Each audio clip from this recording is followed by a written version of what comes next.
Hello friends, exercise 9.4 से question number 5 करेंगे। यहाँ सीरीज दे रखी है 5 square plus 6 square plus 7 square plus up to 20 square. इसका आपको सम निकालना है। तो सबसे पहला स्टेप होता है जनरल टर्म। हम जनरल टर्म लिखेंगे इसकी ए एन। अब इसके नंबर पे ध्यान दीजिए, 5 6 7 ये एक एक के डिफरेंस से आगे चल रहा है। इनके ऊपर स्क्वायर लग रहा है, तो इस स्क्वायर को थोड़ी देर इग्नोर कीजिए। सिर्फ 5 6 7 इसी तरह से जो सम जा रहा है अप टू 20, इसे जब आप देखोगे तो ये आपको अर्थमेटिक प्रोग्रेशन में दिखाई देगी। तो इसे एपी मान के, ये एपी है और इसके अंदर एपी की general term A N is equal to A plus N minus 1 D, ये लगा के हम इसकी जनरल टर्म निकाल लेंगे। तो ए एन हो जाएगा nth टर्म ऑफ 5 6 7, ये जो एपी चल रही है अप टू 20 तक। अब nth term a plus N minus 1 D, A यहाँ पे 5 होगा हमारी first term, 5 plus N minus 1 और डिफरेंस इनके बीच में 1 का है, ये 1 हो गया। इसके ऊपर आपको स्क्वायर भी लगाना होगा क्योंकि मैं सिर्फ 5 6 7 अप टू 20 ले रहा हूं ना। और इसकी जो nth टर्म होगी, जो भी nth टर्म होगी, यहाँ पे जो भी टर्म है उन सबके ऊपर स्क्वायर लगा हुआ है ना। तो जो इसकी nth टर्म होगी उसके ऊपर भी स्क्वायर होगा, हमें स्क्वायर लगाना ही है तो यहाँ पे स्क्वायर लगेगा। इसे सिंप्लीफाई करते हैं, 5 प्लस में n 1 जार n और माइनस 1 1 जार माइनस 1 और इसके ऊपर ये स्क्वायर, यहाँ n और 5 माइनस 1 प्लस का 4 हो गया और इसके ऊपर स्क्वायर। और इसमें हम फॉर्मूला लगा लेते हैं a plus B whole square का। तो a का स्क्वायर और फिर b का स्क्वायर साइड में होता है, तो 4 का स्क्वायर 16 हो गया और बीच में 2ab, तो 2 इंटू 4 और n 8n हो गए। डायरेक्ट लगाने में दिक्कत हो रही हो तो साइड में रफ में आप खोल के देख लेना। n square plus 8n plus 16, ये हो गई है इसकी जनरल टर्म। अब इसमें हम जैसे पीछे करते हुए हैं ऐसे हम इसमें फॉर्मूला लगा देते हैं। हम निकालेंगे इसमें सम ऑफ n टर्म्स, तो n स्क्वायर, यहाँ पे n स्क्वायर का फॉर्मूला लगेगा समेशन k स्क्वायर, और k को हमें लेना है 1 से लेके n तक, प्लस में 8 बाहर है, समेशन यहाँ पे k और k को लेना है हमें 1 से लेके n तक, प्लस में ये 16। अब इस 16 को आप ऐसे नहीं छोड़ोगे, ये 16 आपका n टाइम्स है। आप सम ऑफ n टर्म्स निकाल रहे हो ना, तो इसमें भी आपको n लगाना है। थोड़ा सा समझा भी देता हूँ। जैसे ये आपकी जनरल टर्म है, ये जनरल टर्म है, इसमें जब आप a1 निकालोगे तो यहाँ पे कोई वैल्यू आएगी यहाँ पे और उसमें 16 भी आएगा कांस्टेंट। जब आप a2 निकालोगे तो ये प्लस यहाँ 16 भी आएगा लास्ट में। जब आप a3 निकालोगे तो यहाँ प्लस में यहाँ लास्ट में 16 आएगा। तो जितनी भी बार आप ये ऐड करोगे, जब आप an तक मतलब sn तक करोगे ना, n टर्म्स तक जब आप सम करोगे तो ये जो 16 है ये भी n बार ही तो जुड़ जाएगा, इसलिए ये 16 इंटू n हो जाएगा। और यहाँ हम ऐसा नहीं तो निकाल रहे हैं, तो इसलिए इसमें 16 इंटू n करना होगा। अब इसमें हम फॉर्मूला लगा देते हैं। n स्क्वायर का फॉर्मूला यहाँ पे लगाएंगे। इस फॉर्मूले का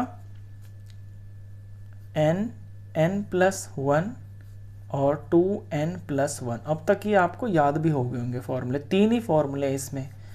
तो अपॉन में ये 6 हो गया, प्लस में यहाँ 8 बाहर ही है और यहाँ पे हम n का फॉर्मूला लगाएंगे, सम ऑफ n टर्म्स। जब आपका 1 डिफरेंस चलता है तो ये है n into n plus 1 upon में 2,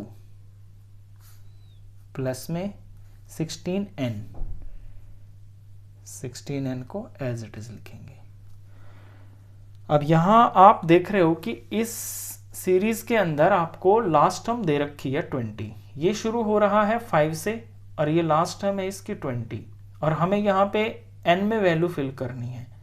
इस बार n में वैल्यू फिल इसलिए करनी है क्योंकि हमें यहाँ पे लास्ट टर्म दे रखी है, तो लास्ट टर्म से हम n भी निकाल लेंगे ना। यानी इस सीरीज के अंदर n टर्म्स टोटल हैं कितनी वो हम फाइंड कर लेंगे, उसको यहाँ पे हम लगाएंगे तो हमारा आंसर भी इस बार न्यूमेरिकल में ही आएगा, क्योंकि यहाँ कोई n वगैरह नहीं दे रखा है, इनफाइनाइट सीरीज नहीं दे रखी है। तो अब इस 20 को an मान के यहाँ से हम n फाइंड कर लेते हैं, ये आपको करना पड़ेगा यहाँ पे काम। तो an is equal to a plus में n माइनस 1d, ये हमारी जनरल टर्म होती है। इस 20 को हम nth टर्म मान लेते हैं, a है 5 प्लस में n माइनस 1 और d हमारा यहाँ पे 1 है। सिंप्लीफाई करते हैं, 5 प्लस में n माइनस 1, इधर 20 है, यहाँ 5 और माइनस 1 4 हो गया, 4 प्लस n इधर 20, तो यहाँ से n की वैल्यू आ जाएगी 20 माइनस 4 और ये आ गया है 16। ये आपको n इसमें फाइंड करना पड़ेगा। जब क्वेश्चन आपका पूरा ही न्यूमेरिकल हो, इनफाइनाइट ना हो, तो वहां आप Sn जब निकालोगे तो फिर आपको n पता करके n भर के आंसर भी पूरा न्यूमेरिकल निकालना पड़ेगा। अब n की जगह पे हम यहाँ 16 फिल कर लेते हैं इस सारे के अंदर, 16 और ये 16 प्लस में 1 और 2 इंटू 16 प्लस में 1 और अपॉन में ये 6 प्लस में यहाँ 8 इंटू में 16 और ब्रैकेट में 16 प्लस 1 अपॉन में ये 2 है, यहाँ पे 16 इंटू में ये 16 है। अब बस आपको इसमें सिंप्लीफिकेशन ही करनी है और कुछ है नहीं क्वेश्चन के अंदर, न्यूमेरिकल में आपका आंसर आ जाएगा। यहाँ पे पहले मैं ब्रैकेट्स को ही ठीक कर लेता हूँ, 16 इंटू में ये 17 हो गया और यहाँ 32 और प्लस 1 33 हो गया और नीचे में ये 6 है। इधर में 8 इंटू 16 इंटू में 16 प्लस 1 ये 17 हो गया और नीचे में ये 2 है। एक साथ कई काम करने से ना कंफ्यूजन क्रिएट हो जाती है, इसलिए सबसे पहले मैंने ब्रैकेट ही सॉल्व कर लिया। अब मैं इसके अंदर जो भी मुझे काटना होगा वो मैं अब कर लेता हूँ।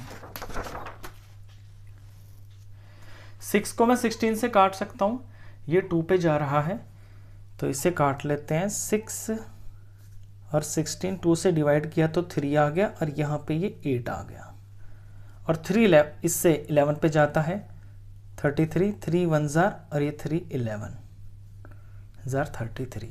जो बचा है कॉपी कर लेते हैं, 8 इंटू 17 इंटू में 11। अब आगे चलिए, यहाँ से 2 और ये 8 सीधा सीधा कट रहा है, 2 1 जार 2 4 जार, ये बच गया 4 इंटू में 16 इंटू में 17 प्लस में ये 16 इंटू 16 है ही। अब इनका प्रोडक्ट कर लेते हैं, 8 इंटू 17 इंटू में 11, ये आप करोगे तो ये वैल्यू आ जाएगी, इसको हम मल्टीप्लाई कर लेते हैं, ये 1496 आएगा। आप कर लेना, मैंने किया हुआ है, टाइम बचेगा। 1496 प्लस में 4 इंटू 16 इंटू 17 करोगे तो ये 1088 आएगा, प्लस में 16 इंटू 16 का स्क्वायर 256 होता है। तीनों को ऐड कर लेना, ये वैल्यू आ जाएगी 2840। यही है इसका सम ऑफ n टर्म्स। इसे हम सम ऑफ n टर्म्स ना लिख के सम ऑफ 16 टर्म्स भी लास्ट में लिख देंगे, क्योंकि यहाँ हमें n तो पता ही चल गया था, 16 था आंसर। क्वेश्चन खत्म।